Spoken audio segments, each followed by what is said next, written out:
Hello bachcho, let's read the question. The question says directions in the following questions. A statement of assertion is followed by a statement of reason. Mark the correct choice as 1. Both assertion and reason are true and reason is the correct explanation of assertion. 2. Both assertion and reason are true but reason is not a correct explanation of assertion. 3. Assertion is true but reason is false. 4. Assertion is false but reason is true. Assertion: restriction enzymes belong to a larger class of enzymes called nucleases. Reason: each restriction enzyme recognizes a specific palindromic nucleotide sequence in the DNA. Assertion statement में कहा गया कि restriction enzymes एक larger enzymes की class को belong करते हैं and this class is nucleases, और इसका reason बताया गया है कि सभी restriction enzymes एक स्पेसिफिक पैलिंड्रोमिक न्यूक्लियोटाइड सीक्वेंस को रिकॉग्नाइज करते हैं in the DNA strands.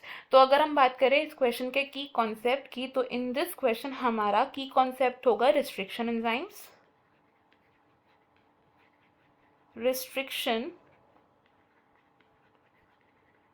Enzymes restriction enzymes को हम कॉमनली क्या बोलते हैं? These are called the molecular scissors. और रिस्ट्रिक्शन एंजाइम्स को हम कहाँ से आइसोलेट करते हैं? Mainly from the bacteria which are the prokaryotic organisms. अब जो रिस्ट्रिक्शन एंजाइम्स होते हैं ये क्या है हमारे?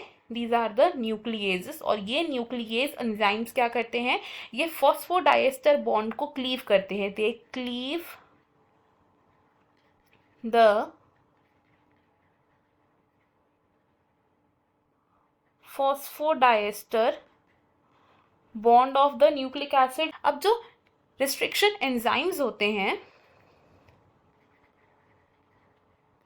रिस्ट्रिक्शन एंजाइम्स होते हैं, ये रिस्ट्रिक्शन एंजाइम्स होते हैं दो टाइप्स के। First type is exonucleases, exonucleases, and second is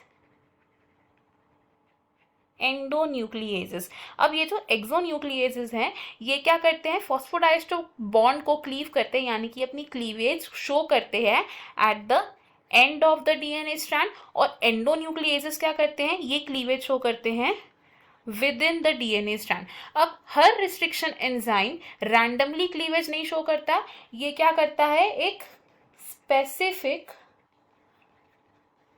position पर ही क्लीवेज शो करता है। और इस स्पेसिफिक पोजीशन को हम क्या बोलते हैं? It is a nucleoside sequence, जिसे हम बोलते हैं उसकी रिकॉग्निशन साइट। तो हर रिस्ट्रिक्शन एंजाइम एक रिकॉग्निशन साइट पर ही अपनी एक्टिविटी को यानी कि क्लीवेज को शो करता है। और ये जो रिकॉग्निशन साइट होती है it is mainly a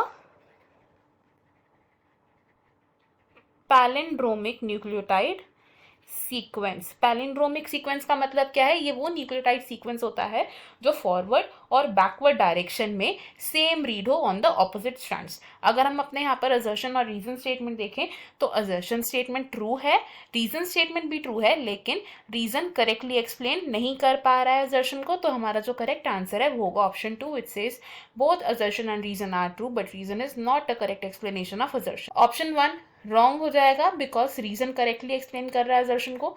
option 3 भी रॉन्ग होगा बिकॉज रीजन स्टेटमेंट हमारी ट्रू है, एंड ऑप्शन 4 भी रॉन्ग होगा बिकॉज असर्शन स्टेटमेंट ट्रू है। फाइनल आंसर होगा इस क्वेश्चन का option 2। I hope you have understood it well. Best of luck. Thank you.